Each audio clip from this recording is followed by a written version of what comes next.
أعوذ بالله من الشيطان الرجيم بسم الله الرحمن الرحيم نحمده ونصلي على رسوله الكريم وعلى عبده المسيح الموعود.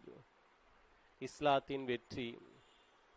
இயற்றியவர் ஹஸ்ரத் வாக்களிக்கப்பட்ட மசீஹ் அலைஹிஸ்ஸலாத்து வசலாம் அவர்கள். பக்கம் 15. கூறுகிறார்கள், முதலாவது மசீஹ் தமது கலீமுக்கு பின்னால் எவ்வளவு கால இடைவெளிக்கு பிறகு தோன்றினாரோ அவ்வளவு காலத்திற்கு பிறகு, அதாவது இரண்டாவது கலீமுக்கு பின்னால் 1400ஆம் வருடத்தில் இரண்டாவது மசீஹ் தோன்றியிருக்கின்றார். தீர்க்க தரிசனங்களில் அன்னாரது வருகையானது வானத்திலிருந்து இறங்கி வரும் வருகையாக வர்ணிக்கப்பட்டுள்ளது. ஆனால் இது ஓர் ஆன்மீக வருகையாகும். திருமறை சொல் வழக்கில் பூரணத்துவத்தை அடைபவர்கள் வானத்திற்கு எழும்பிச் செல்வதாக கூறப்படும். அத்தகையோர் தமது மக்களை சீர்திருத்துவதற்காக முன்வரும்போது வானத்திலிருந்து இறங்குவதாக கூறலாம்.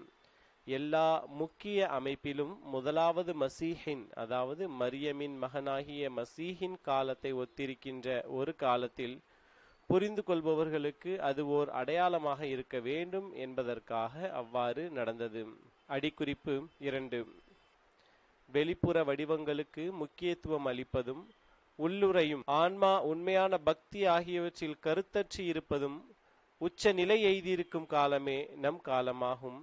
அவ்விதமே நேர்மை நியாயம் ஆகியவை காணாமற் போயிருப்பதும் உண்மை ஒழுக்கம் தூய்மை ஆகியவற்றை கைவிட்டிருப்பதும் நம் காலத்தில் உச்சநிலையை அடைந்துள்ளன.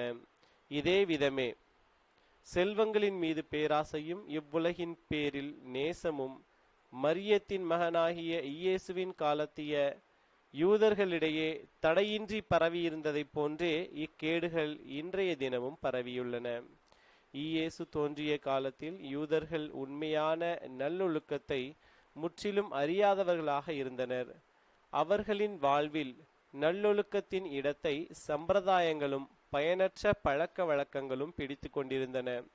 நாணயமும் உண்மையான நடத்தையும் உள தூய்மையும் நேர்மை நியாய உணர்வும் அவர்களிடமிருந்து முற்றிலும் மறைந்து போயிருந்தன.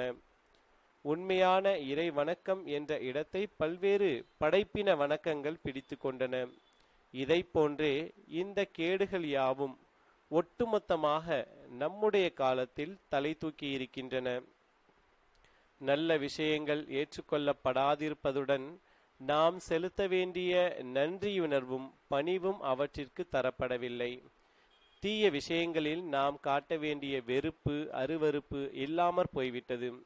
இறைவனின் முக்கியமான கட்டளைகள் சுய விளக்கங்களின் மூலமாக தூர ஒதுக்கப்படுகின்றன. நம் காலத்தைய பெரும்பாலான ஆலிம்கள் அந்த காலத்து வேத பாரகர்களுக்கும் பரிசேயர்களுக்கும் எந்த வகையிலும் பிற்பட்டவர்கள் அல்ல. இவர்கள் ஓர் ஒட்டகத்தை விழுங்கிவிட்டு ஒரு கொசுவின் விஷயத்தில் பெரும்பாடுபடுவார்கள். இறைவனின் ராஜ்யத்தை இவர்கள் மக்களுக்கு முன்னால் அடைத்து விடுகிறார்கள். அதில் இவர்களும் நுழைவதில்லை, மற்றவர்களையும் நுழைய விடுவதில்லை. நீண்டதொரு நேரத்தை இவர்கள் நமாஸில் தினசரி தொழுகையில் செலவழிக்கவே செய்கிறார்கள்.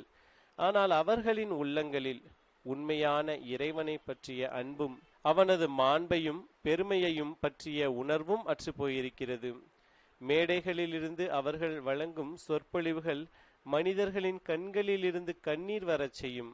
ஆனால் அவர்களின் சொற்பொழிவுகளுக்கும் அவர்களின் செயல்களுக்கும் எவ்வித பொருத்தமும் இல்லை. அவர்களின் உள்ளங்கள் கலகத்தையும் தீய எண்ணங்களையும் கொண்டிருந்தும் கண்ணீர் வடிக்கும் திறமை கொண்டிருக்கும் அவர்களின் கண்கள் நூதனமானவைதான். அவர்களின் நாவுகளும் நூதனமானவையாக இருக்கின்றன.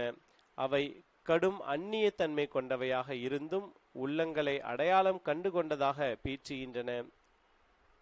பிரபலமான அந்த யூத குணம் அவர்களிடத்தில் பெரிதும் குடிக்கொண்டிருக்கின்றது.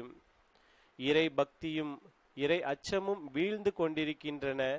உண்மையான நம்பிக்கையின்மை மக்களை உணர்ச்சியற்றவர்களாக்கி இறைவனை பற்றிய எண்ணமற்றவர்களாக்கிவிட்டது. இவ்வுலக நேசமானது இறை நேசத்தின் இடத்தை பிடித்து கொண்டு விட்டது. இவை யாவும் அப்படியே நடக்க வேண்டியிருந்தன. ஏனெனில் நமது தலைவரும் எஜமானருமான ஹசரத் முஹம்மது ஸல்லல்லாஹு அலைஹி வஸல்லம் அவர்கள் தமது முன்னறிவிப்பில், ஒரு காலம் வரும், அப்போது இந்த சமுதாயம் யூதர்களை பெருமளவில் ஒத்துள்ள குணங்களை பெற்றிருப்பார்கள் என்றும், யூதர்கள் தமது காலத்தில் செய்த ஒவ்வொரு காரியத்தையும் செய்து கொண்டிருப்பார்கள் என்றும் அருளியுள்ளார்கள். எந்த அளவுக்கென்றால், யூதர்கள் ஒரு எலியின் பொந்தில் நுழைவதற்கு முயன்றிருந்தால் இந்த உம்மத்திலும் அதே காரியத்தை செய்வதற்கு முயலும் மனிதர்கள் இருப்பார்கள். அத்தகையதொரு காலத்தில் பாரசீக இனத்தை சார்ந்த ஒருவர் ஈமானை போதிப்பதற்காக தோன்றுவார் என்று பெருமானாரின் முன்னறிவிப்பு தொடர்ந்து கூறுகின்றது.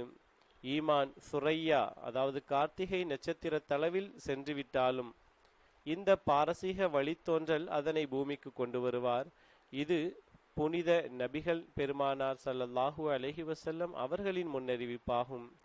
இதன் பொருள் இறை வெளிப்பாட்டின் மூலம் எனக்கு தெளிவாக்கப்பட்டிருக்கின்றது. அதன் விளக்கங்கள் யாவும் எனக்கு தெளிவாக எடுத்து காட்டப்பட்டுவிட்டன.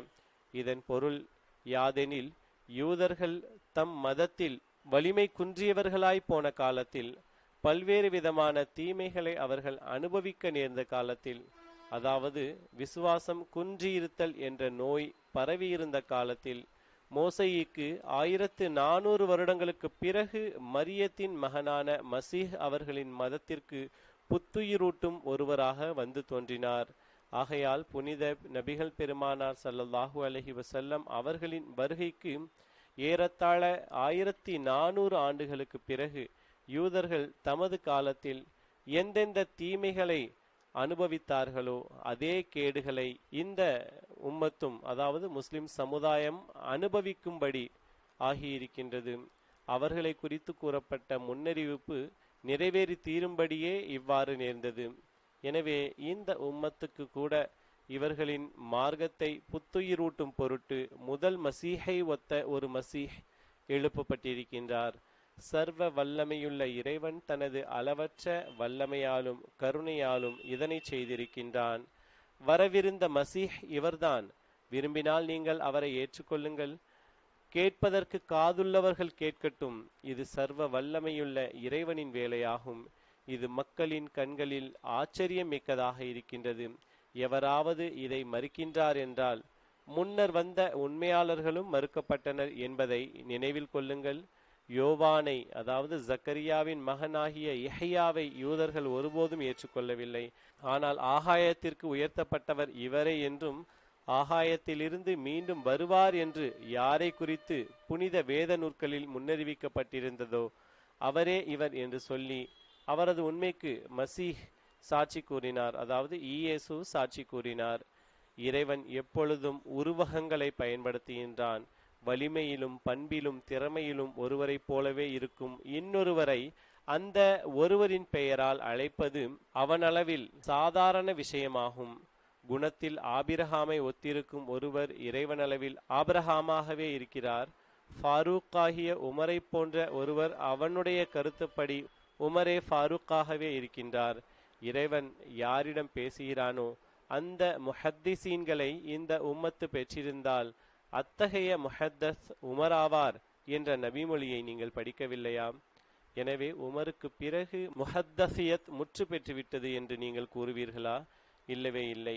அந்த ஹதீஸின் பொருள் என்னவென்றால், முஹத்தஸ் தோன்றக்கூடிய காலம் வரும்போது உணர்விலும் வலிமையிலும் ஹசரத் உமரை போன்று இருப்பவர் யாராயினும் அவர் ஒரு முஹத்தஸாகவே இருப்பார். இந்த பொருளில்தான் எளியவனாகிய நான் ஒரு முறை இந்த வெளிப்பாட்டை பெற்றேன். ஃபீக மாதத்துன் ஃபாரூக்கியத்துன், நீர் உமருடைய குணங்களை அருளப் பெற்றவராக இருக்கின்றீர்.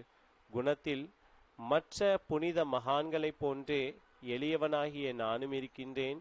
இவ்விஷயம் என்னுடைய பராஹினே அஹ்மதியாவில் விளக்கமாக எடுத்து கூறப்பட்டுள்ளது. எஞ்சியவை நாளை இன்ஷா அல்லாஹ்.